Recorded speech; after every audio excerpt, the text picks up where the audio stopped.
Thanks for letting me know. So let's do that again. Good morning, everyone. My name is Ulla Koenig. I'm a mindfulness and Dharma teacher from southern Germany.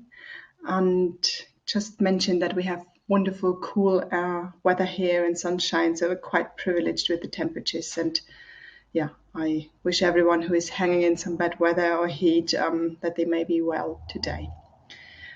We're going to talk about supportive qualities of compassion this morning. But just before we dive in, a few things to mention. Please make good use of the chat box for your questions, your reflections, your insights, your resistances during the session. I will be able to pick them up and during the session or after the session to answer a few of them, hopefully all of them. And the next thing is I'm going to try. I had a conversation with George yesterday on balancing these sessions. They are simply too short. I wish to talk in depth about compassion because there are painful misunderstandings at times which hinder a fruitful and supportive practice. So I need to talk, or I think I need to talk. You judge upon that. And the other thing is, of course, we want to practice this as well in meditation. And that might have been a bit short this week so far, because then are also questions and answer sessions. So an hour just is not enough. And yet I need to respect your time in the mornings. And so a couple of those questions might go to the circle and I might answer them after the session. Please continue to ask and share. I will respond, but I might not have the time to respond during the sessions. Okay.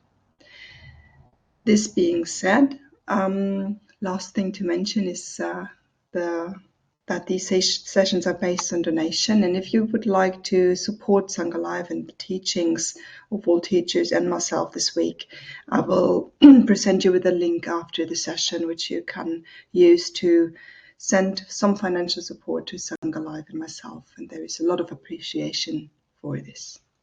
So now, without further ado, let's dive into the theme.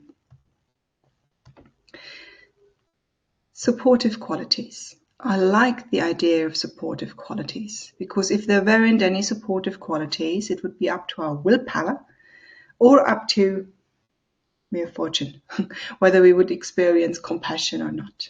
Yeah, it's hard to say that I can demand from my heart mind to have compassion. That would mean that I can sit here and say, I decide to have compassion right now.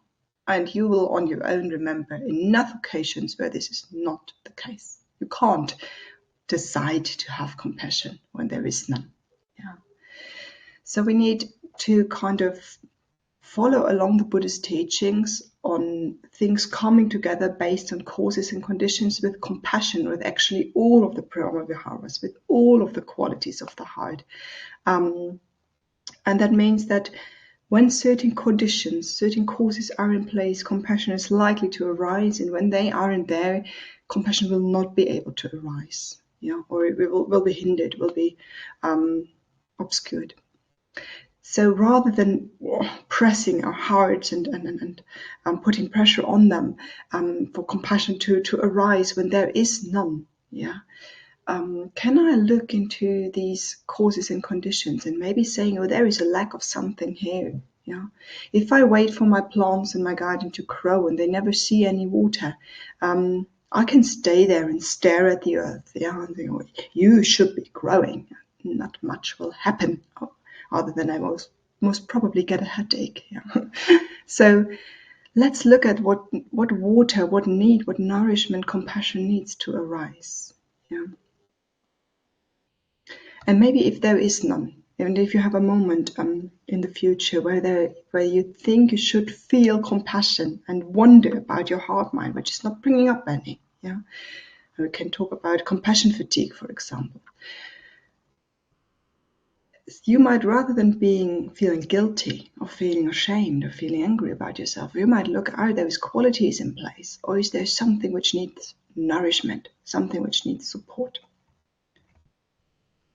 And the first of those qualities I would like to mention is a stable awareness. So now some of you might have a deep inhale and exhale and saying, oh, wow, we're all the way back to mindfulness and meditation and collection and samadhi practice.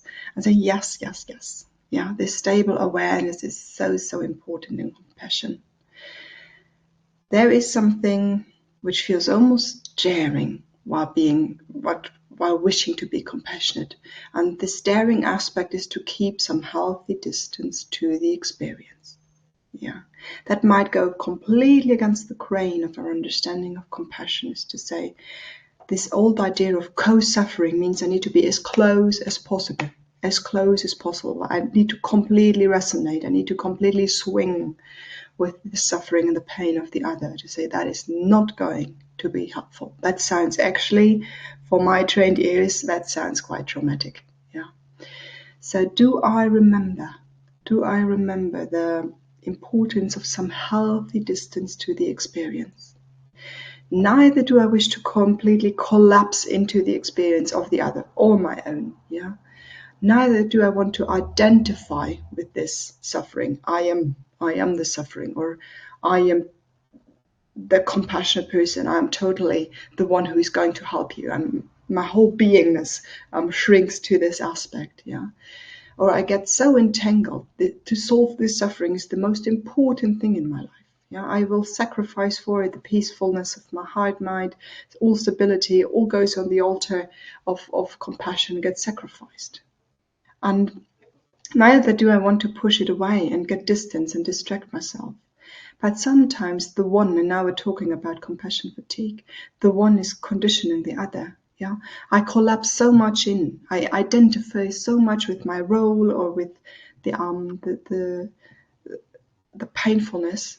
Yeah, I lean so much into it. The heart mind, it empties out all capacity for presence, all capacity for tenderness, and then it needs to push away, and it needs to get distance, and it needs to distract itself. Yeah, and it will have a certain mistrust afterwards to get in there again.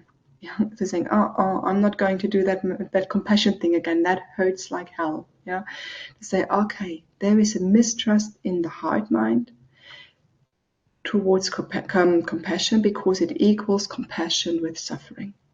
And we need to teach the heart mind that this does not need to be the case, that we have enough practice under our girdle, that we can keep a healthy distance. That will be so important. And when you notice you can't lean into compassion, the heart mind doesn't want to go there. Do this little practice we did, I think, on our second day, tapping in, tapping out, tapping in, tapping out, to reassure the heart mind that you can maintain this stable awareness.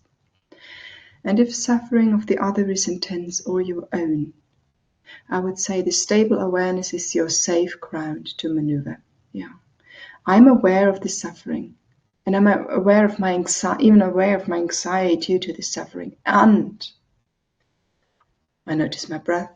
I feel my feet on the floor. I feel I'm leaning against a wall. I feel my hands. Yeah, there is some stable awareness which I cultivate.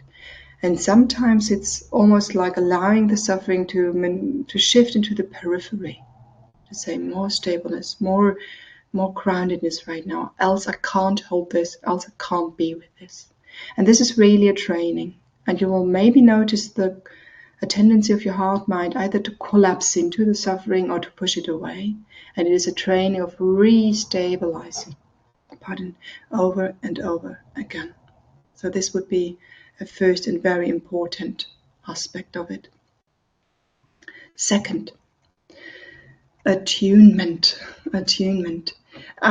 Sometimes we might try to be compassionate without attunement of the other. And what would that look like?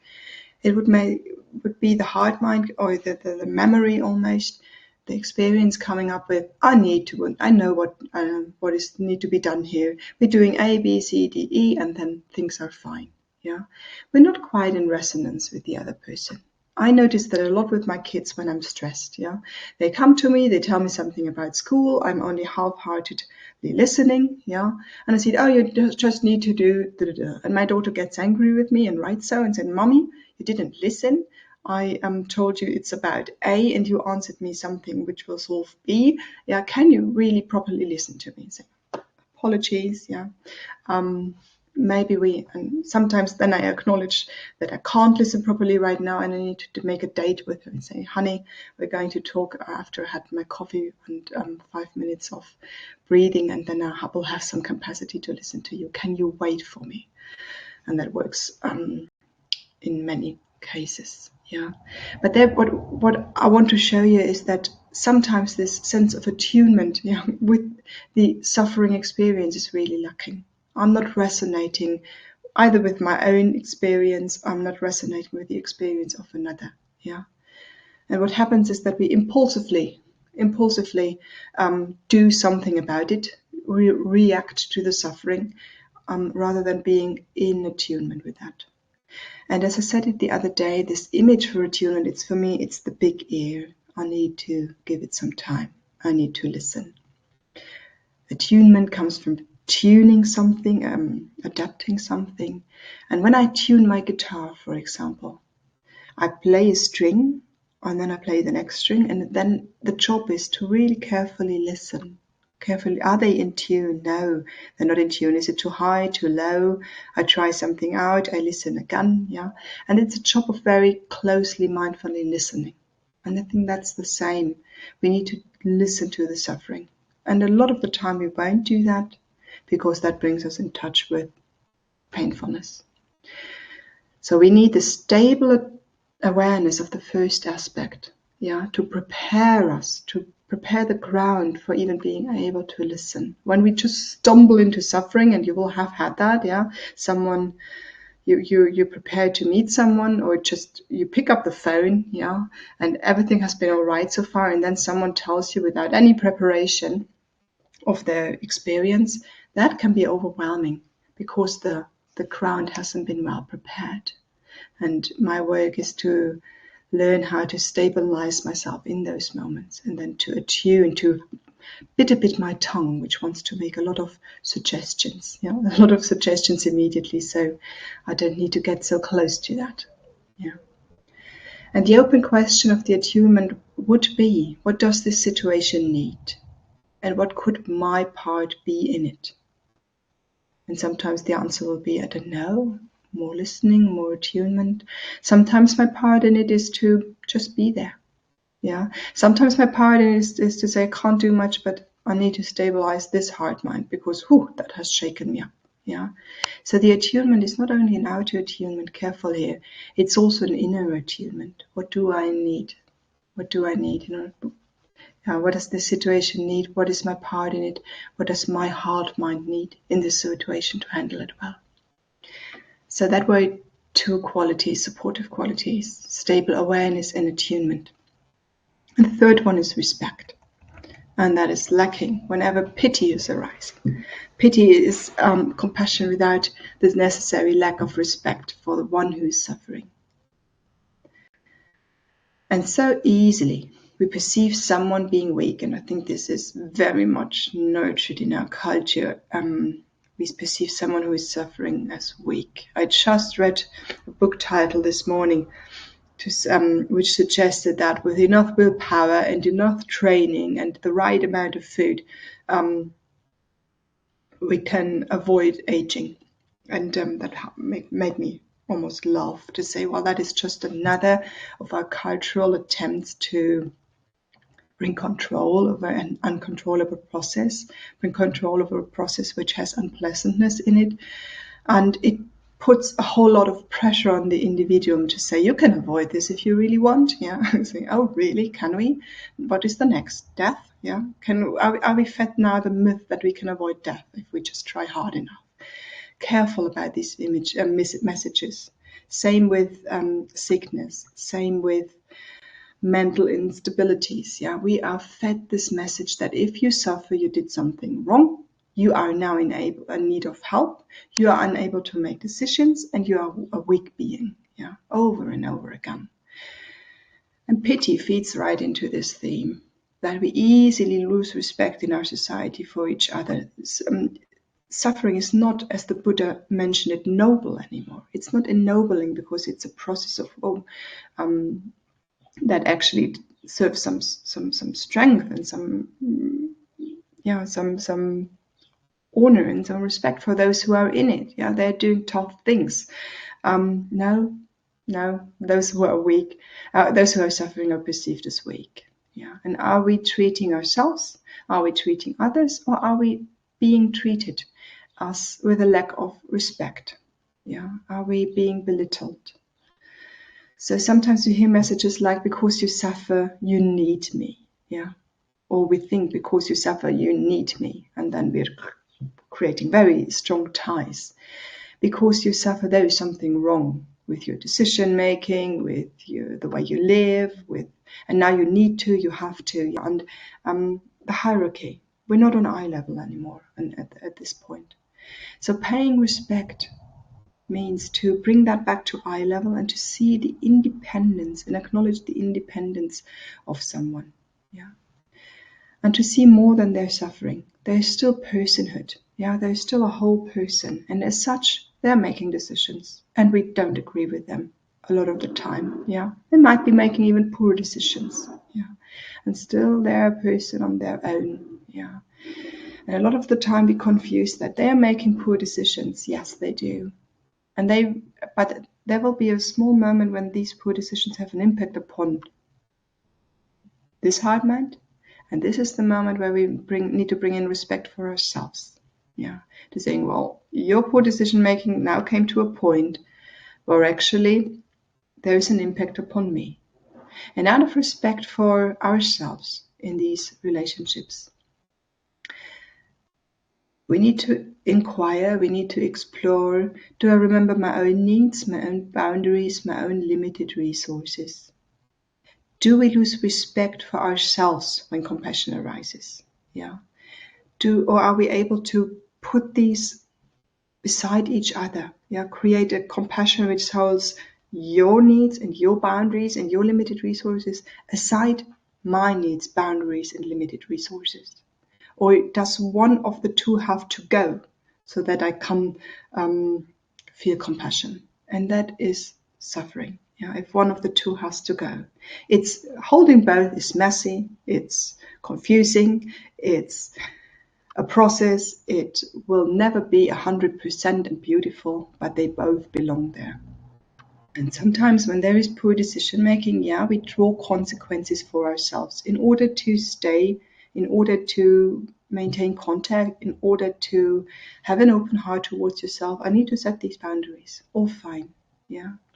But sometimes it's, I can't watch you suffering, and therefore you need to do A, B, and C. Yeah. And that we put quite some pressure on the other because I can't handle you suffering.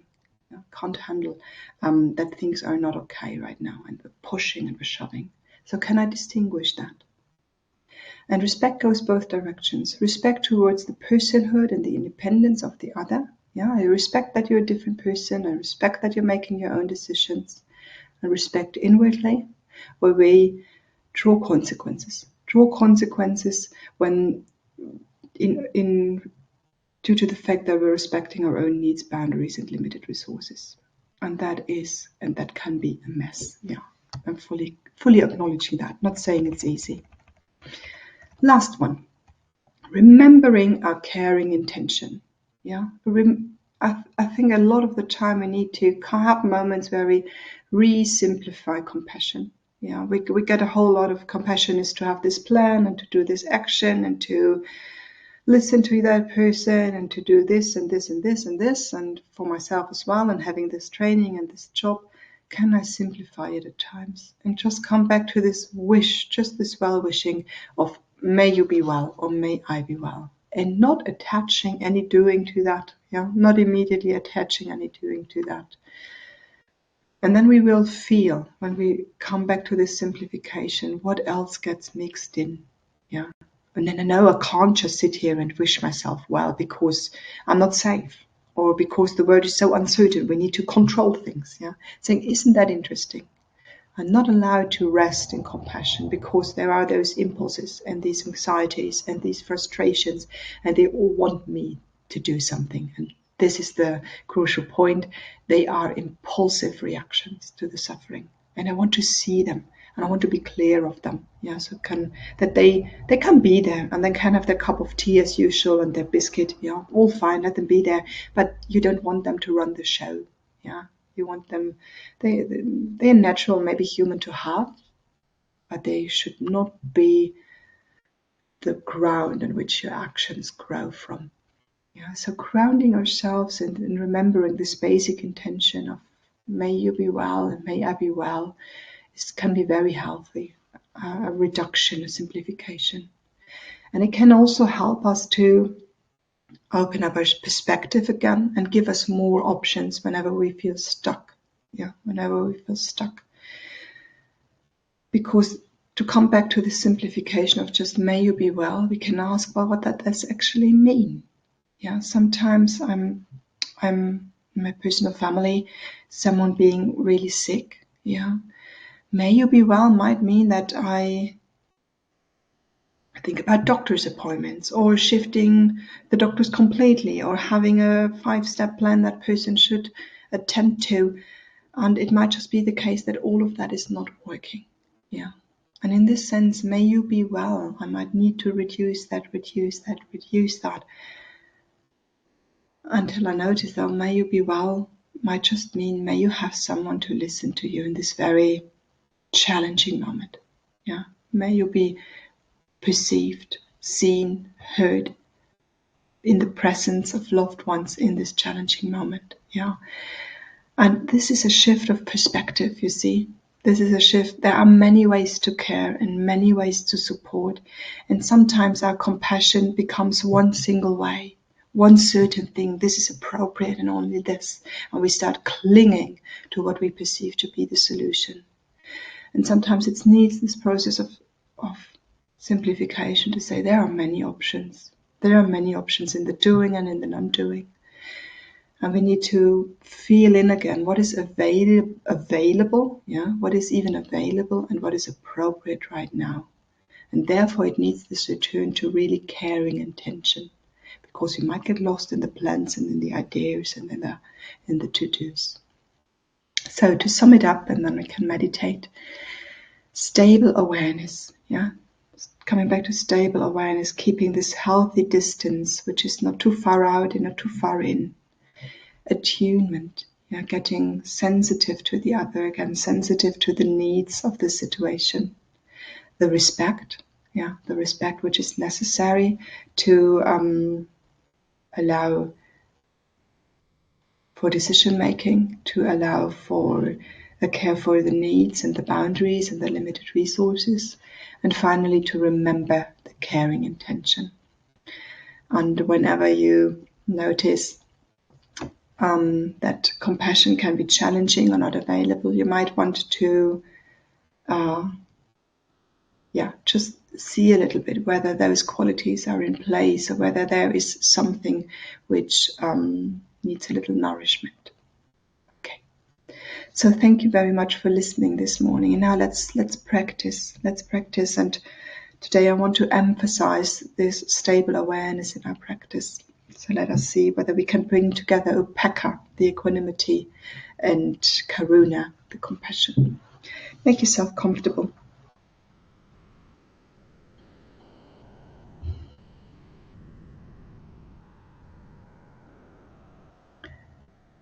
And the invitation this morning is to find a posture, any posture, sitting, standing, lying down, walking, which gives you a sense of being stable. Not so much upright, like someone is drawing you upright, that brings tension to the body, but something which feels stable this morning. Feel free to shift and move and allow the body to flow until you find a stable posture.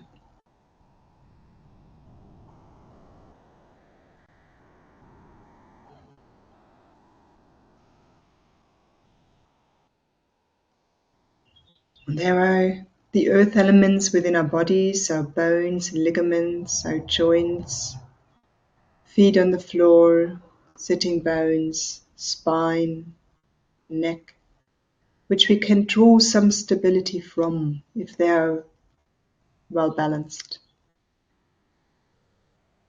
So, what about making smaller shifts to the body, like my son builds towers from wooden blocks until you have a feeling of, yeah, now I feel a little more stability, strength even within my body.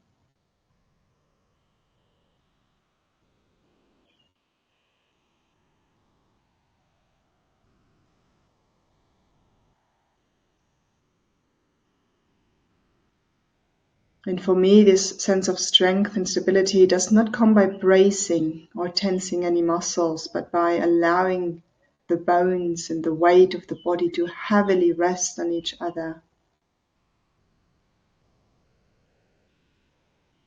And the invitation to the body to take up space into all directions, being broad and beautiful.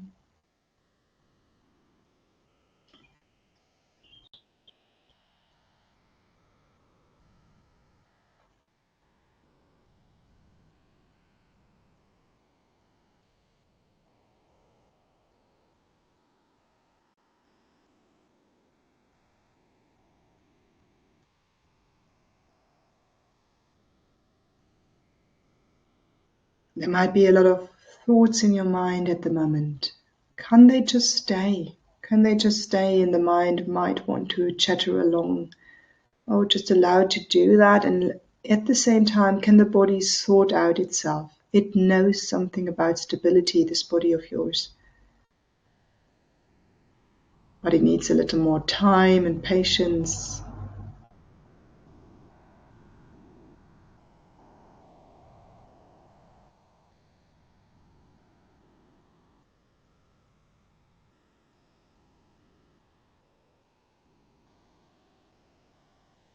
Maybe the breath can help too, breathing into different areas of the body, opening them with the inhale, reminding them that they can open up. No need to brace yourself right now. You should be relatively safe. And with the exhale, an invitation to root, to give up something to the earth.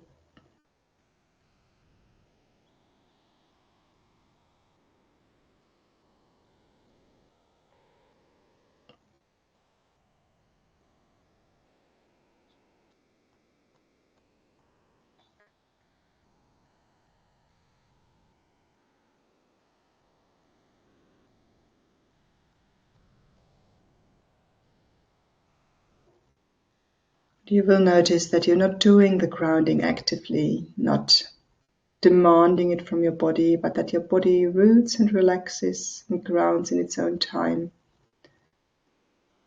And it might need more time this morning.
Now I wish you to use your mindfulness, your awareness to just gently wander through the body, your physical sensations, and look for any place which feels relatively okay, maybe a little soft or comfortable, maybe gives you a sense of stability, groundedness.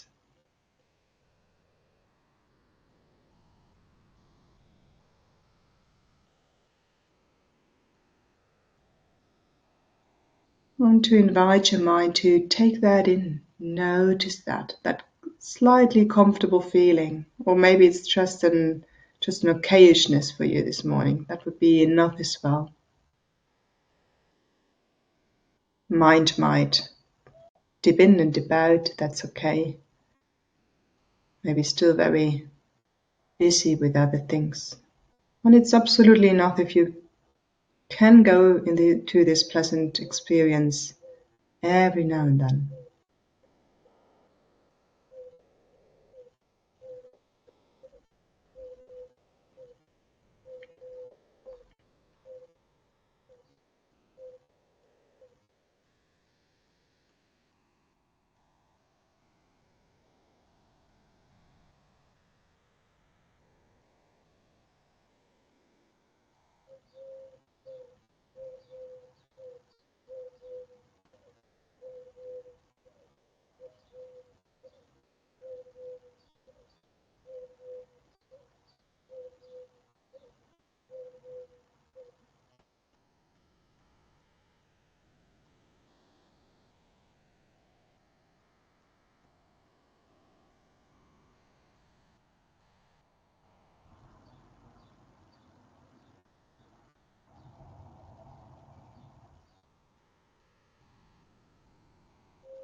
Maybe all kinds of thoughts and agendas and plans are knocking at your door right now, saying, oh dear one, in a minute, I will be there.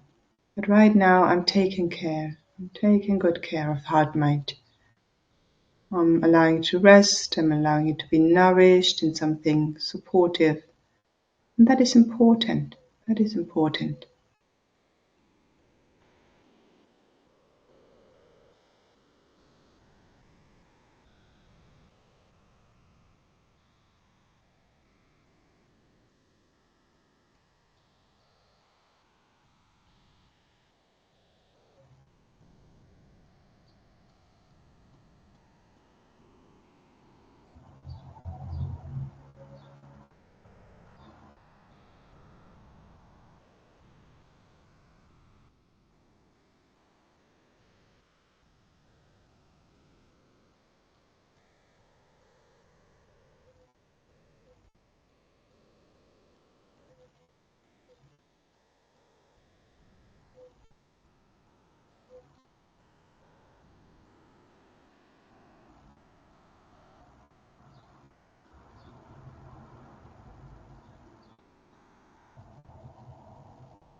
And I wish for you to either continue to explore and root in this pleasant or okayish bodily experience. It can be the breath, it can be the softness of the lips, the rootedness through the sitting bones of feet. Maybe just this clear awareness of, oh, just sitting here, nothing to do and nowhere to go. And I want you to remember this, maybe even further explore this, then you just feel free to mute me out. It's not that important what I'm saying. Or we try to play a little with compassion, gently explore it. So with our anchor clearly in mind, we gently, gently turn towards some challenge in our lives. Might be the challenge of another, might be the challenge of being with the challenged other, might be a challenge of our own. Careful not to choose the biggest thing you can imagine.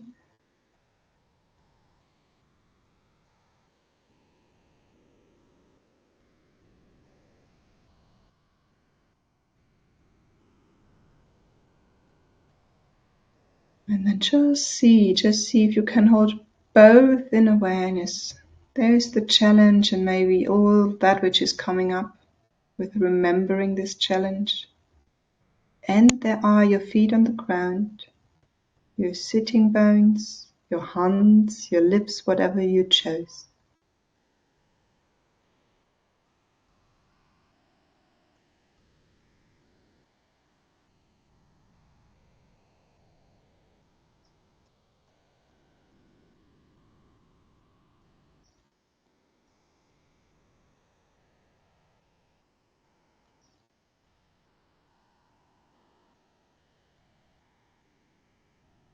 Nothing needs to happen.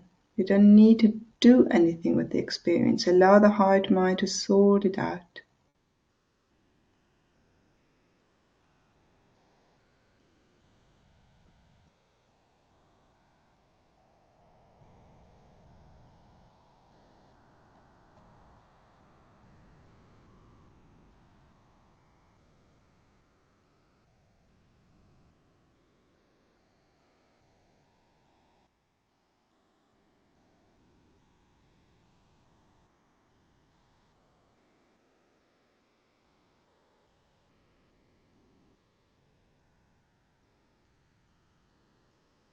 There's also no need to feel anything. Doesn't mean that you remember that challenge and feel suffering.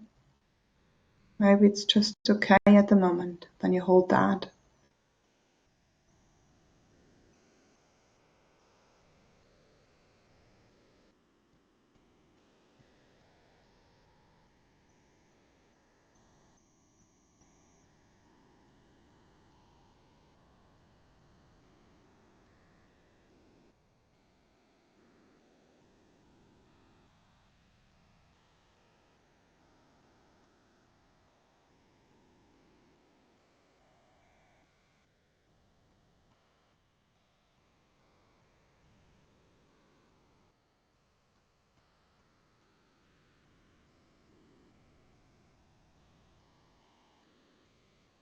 And whenever this feels strenuous, whenever this becomes too much an effort, feel free to fully let go.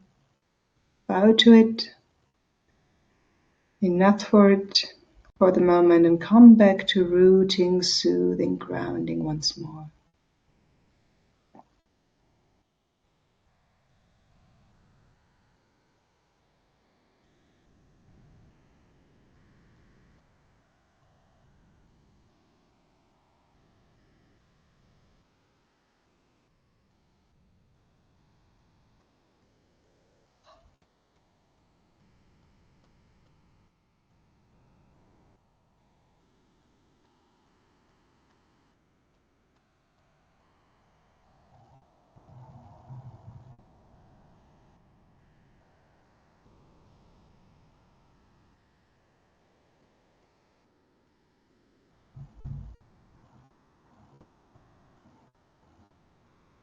Maybe when you remember the challenge of another, challenge within yourself arose, suffering in your own heart mind. Maybe that is the next best thing to care of. Use your ability to attunement and the question, what is needed right now? Do I need to stabilize and soothe? Do I wish to turn towards the suffering in this heart? Or do I want to open up the heart to the suffering of the other, soften, tenderize my heart gently, gently? Use your sense of attunement and the question, what is appropriate right now? And in silence we shall practice like this for a moment and feel free to move and float between stabilizing and tuning in, withdrawing, stabilizing, tuning in.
Now I wish you all to bring your attention back to this body sitting, standing, lying.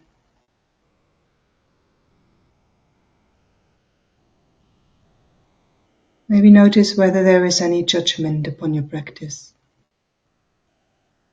Didn't tune in enough, wasn't able to concentrate, wasn't able to do what I was supposed to do. Just notice any judgments. And notice that there too, around this, there might be an unpleasant feeling or pang in the heart, saying this is suffering. It's painful to judge my practice.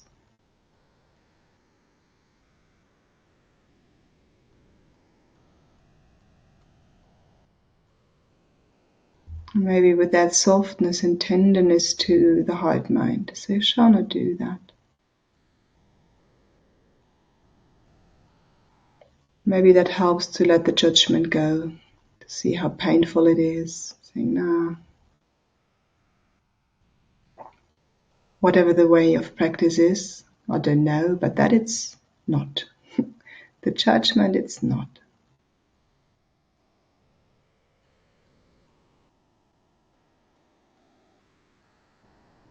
And then to feel your body sitting, fully arriving in the immediacy of this moment, noticing what it means to sit right now, to stand right now, to lie, to commute the public transport.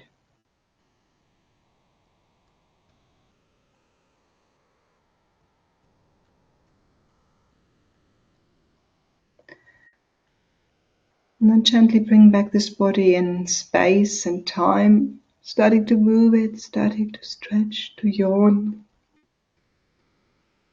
And very important when you open up your eyes to look around and really notice the room you're in.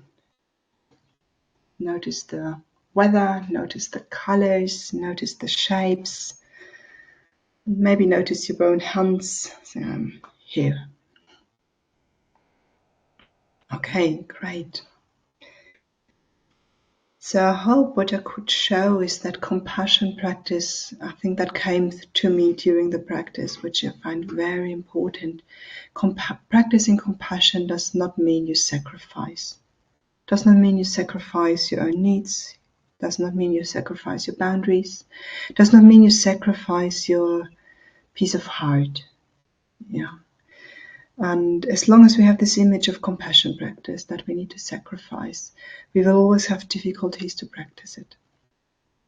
And there are other ways, and I hope one way I could show to you this morning.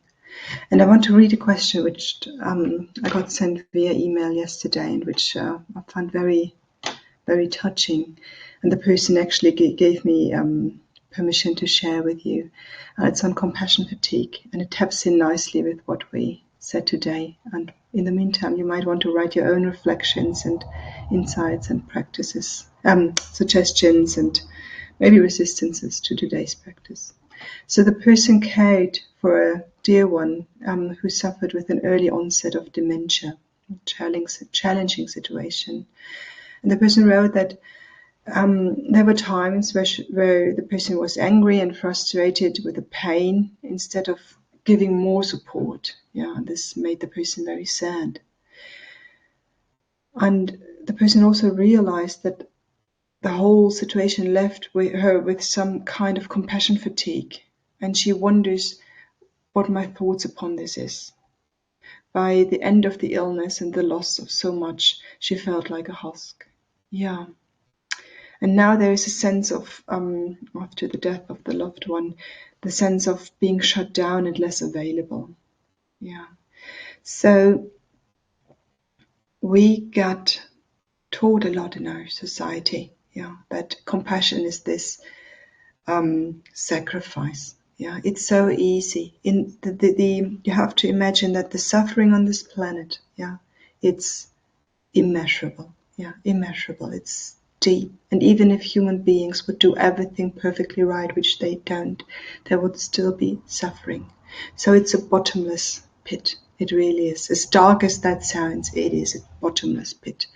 It's in our nature of human being, maybe of conscious, alive beingness in total, that there is suffering. This is the first noble truth.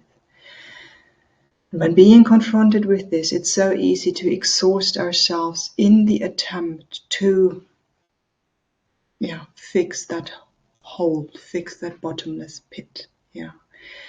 And something in the and then you will notice within yourselves, it's not sustainable. As beautiful as this wish might be, I want to make you unsuffer. Sometimes it's not possible, especially in those situations of chronic illness and processes of dying and death. It's not possible. And something within us starts to rebel. It's our own sense of wanting to be alive and nourished and well. And this is where the anger and the frustration comes from. To say, I can't go on like this anymore. I need some nourishment. I need some light. I need some food. I need some peace. I need some happiness. I need some joy. Else the suffering within is so big that anger and frustration arises. And these are the alarm signs. These are the alarm signs for saying, there is some compassion fatigue going on. Heavy. Heavy. And we can't take our heart minds to be an endless resource of compassion. There is some need to feedback and some need to nourish within. And for me, I learned the hard way to notice these feelings of anger and frustration to be the alarm signs of my heart mind. Enough now. And that does not, and the more the pendulum swings to the one, the longer it will swing to the other. Now the heart mind has experienced a long period of caretaking, a long period of exhausting itself. And it pendulates the whole other way, and it closes down and it shuts down. It's afraid of openness and tenderness because it's afraid to go back into that state of exhaustion. So it will be a process of pendulating more towards a middle way, giving a little, and noticing it's okay to give a little, and then to feed back, and to come more into that fluent state of learning when to give and learning when to feed, and to accept the shutdownness of the heart for the moment as a response to the past. Maybe it could have been different, and maybe it could not have been. No, most probably, sorry for saying that, most probably with the person we were in the past and the resources we had in the past and the wisdom we had in the past, it could not have been any different. And now we're dealing with this, and we're nourishing our hearts back to the middle way. I hope this gives some perspective on that situation, and thank you for sharing this. Heidi shared, practicing compassion does not mean sacrificing your boundaries, sacrificing your needs and peace of heart. This is beautiful, and I will carry it with me. And there is a beautiful middle way. I notice it a lot in our self-help circles, and I want to mention that as well, is that we are pendulums in our teachings as well. There might be teachers who are teaching this approach of sacrifice. I'm just reminded of the bodhisattva ideal. That can shove us when there are seeds planted already within us, which make us habitually overstep our boundaries and our limits and ignore our needs. And you hear about a bodhisattva ideal, you're in for the ride. That goes into direction sacrifice. And then we have other tendencies within our teaching who say self. Care on this end. And the middle way is in between that. I want to be liberated. This is what we're up for. Liberation. So I want to see what is appropriate in this situation. And I want to have the agility and the fluidity to respond to both self and other. And responding to the other is not a sacrifice. It can be beautiful. It can be enriching. It can be deeply, awesome. That is the word. Sorry, just deeply awesome at times. And then there will be a time when, the season changes and you need to come back. And can I have this agility with it? Now, Anastasia is asking, is it suffering when we get lost in the thinking mind? When it's just a stream, nothing challenging or emotionally charging? No. I love this question. Dukkha is a feeling of something is not okay, something is painful, something is driving, something is robbing the peace of mind. Yeah. And sometimes you can just notice that, oh, mind is like that today. Just a lot of thoughts, but nothing within these thoughts is actually painful. Yeah, it's actually harmful. The Buddha said it to find the qualities of those thoughts. And maybe it's just like a horse happily running on the ground. Yeah, just a lot of energy and movement at that time. Yeah, just horse happily running on the ground. It's not bitten by a fly. It's not in agitation or anxiety. Just happily running, and you're with that. And I noticed that if I have this restless mind, I can anyways practice. I will allow the chatter to go on, and every now and then there is a light moment, and I'm dipping in with whatever is my anchor at the moment, whatever is the nourishment at that moment. I hope that makes it clear, Anastasia. Please ask back if it isn't.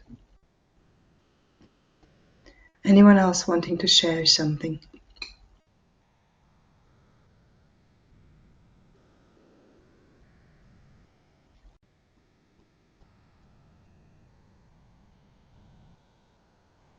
It's quite a pressure sometimes, I can imagine, to type quickly. So if you can't manage it today, either you could send me or maybe George or Tusanga Live an email, and George might want to put these questions on the circle and we can then share there. Okay. The other challenge I come up with is to give ourselves permission to step back, permission to go to nourish compassion with upekkha, this healthy distance, because we are taught that in order, if we care, we're close to something. Yeah, we're close to something, and this healthy distancing to getting some perspective, that can feel like frightening, and that can feel like indifference to many of us. Yeah. So can you explore that? Can you explore that if it's really indifference, if I step back? Sometimes it's the respectful stepping back of saying, I need some little more perspective on this. I need some little bit more broadness to this. So I step back in order to see better. And to give ourselves permission to play with this stepping back of not being so much in the face of suffering, but rather breathing it a bit in. Rivka is writing, still there are a lot of barriers between the understanding, the compassion, and the feeling it. Rivka, if you'd like to, could you explore a bit further on this, so that maybe name a couple of those barriers, and maybe name that discrepancy? That would be interesting to know. Thank you. And Holly wrote, I got something about compassionate interventions. Sometimes intervention is necessary. Oh, good that you mentioned it. Thank you, Holly. Tomorrow we're going to talk about the difference between active and passive compassion. So sometimes compassion is like this, what we're doing now, training and preparing our hearts and softening and soothing and balancing. And sometimes compassion will be in the action. And you're absolutely right, intervention then is necessary. So something we're going to dive into tomorrow. And I hope this balances it out even a bit more. Okay. Anyone else wanting to share?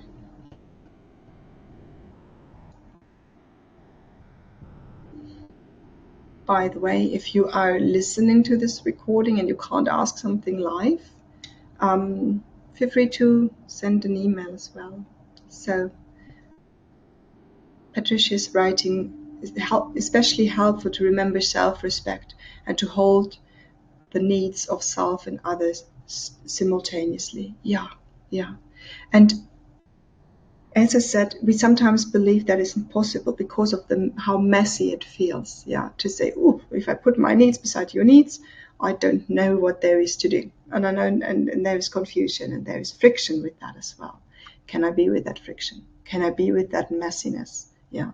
Can I soothe the heart, calm the heart. That is what arises for me. It's arising from, I need to solve this puzzle. Yeah, I need to figure that out. Can I soothe the heart and saying slowly, slowly, yeah, slowly, slowly. There is this need, there is that need, there is this boundary of mine and this need of yours, or the other way around. I hold this in awareness and I soothe and calm the heart medicine. Maybe I'm going to find a way with it. But sometimes out of this friction which arises, saying, I need to decide either my need or your boundary, yeah, and out of the window with the other. And to learn that they can coexist and that we can accommodate this both and be with this friction, very important for our relationships. Okay. So I was very happy to be with you this morning. I'm very happy that the technique allowed us to have an easy, smoothly running session. And I look forward to complete our journey tomorrow with, as Holly mentioned, the importance of active compassion as well. Yeah. So thank you so much for being here, and looking forward to see you all tomorrow. Thank you.